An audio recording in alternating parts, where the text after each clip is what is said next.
Thank you to all of the testifiers and panelists.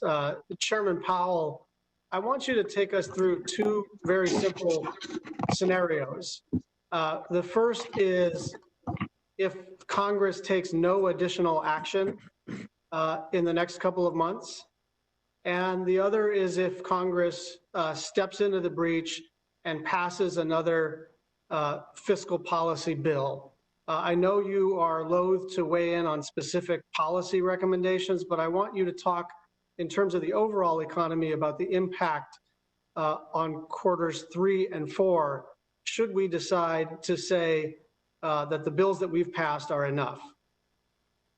I think it really depends on the path of the economy, honestly. As I said, my concern has been the risk and possibility of longer run damage to the economy through unnecessary insolvencies on the part of households and businesses and long-term unemployment. And that if we find ourselves in that place, we may have to do more, and it could also be something that Congress would want to do. I think, so, go ahead. So according to census data, about half of small businesses are going to run out of cash within a month. States are slowly reopening the economies, but consumer behavior is not going to rebound to normal within a month. Do you think that there's going to be a strong enough rebound in economic activity in the next 1 to 3 months for that alone, for what we've already done alone, to prevent thousands of small businesses from going under? Or do you think there is a need for additional fiscal policy?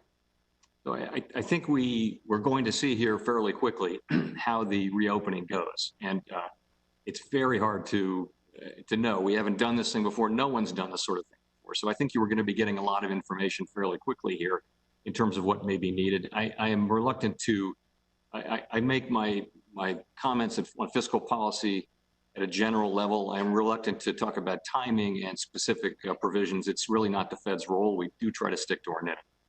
So why don't you go ahead? I'll give you an open-ended question.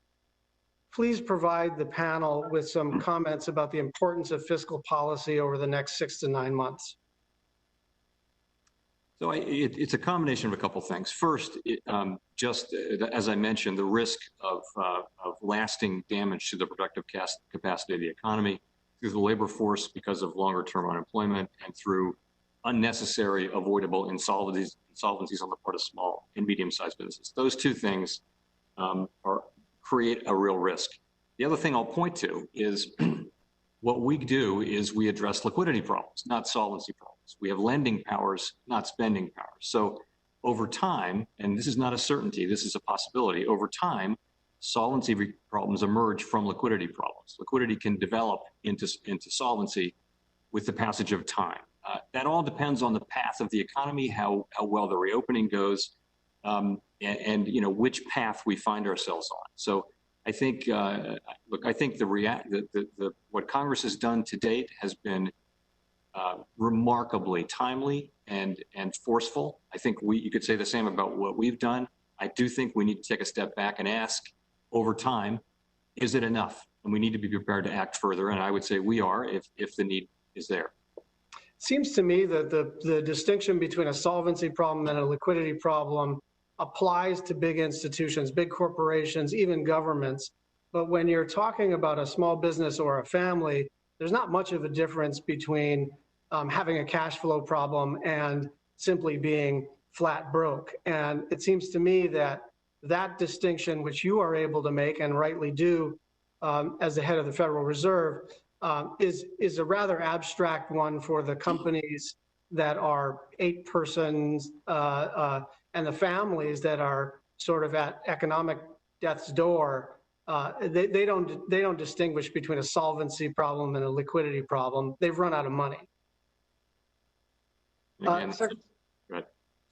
Secretary Mnuchin, Section 4114 of the CARES Act states that carriers receiving payroll grants shall, quote, refrain from conducting involuntary furloughs or reducing pay rates and benefits until September 30th, 2020, but on April 21st, United Airlines received $4.9 billion, and on May 1st, United announced that it would reduce 28,000 workers from full-time to part-time within 2 weeks. Was that announcement a violation of the terms of the payroll support program? And again, please be brief. We believe right now that they're in compliance with the program. Right now, were they violating this when they first announced it? Again, I don't want to go through specific situations with specific companies. I will say right now we believe they are in compliance with the agreement.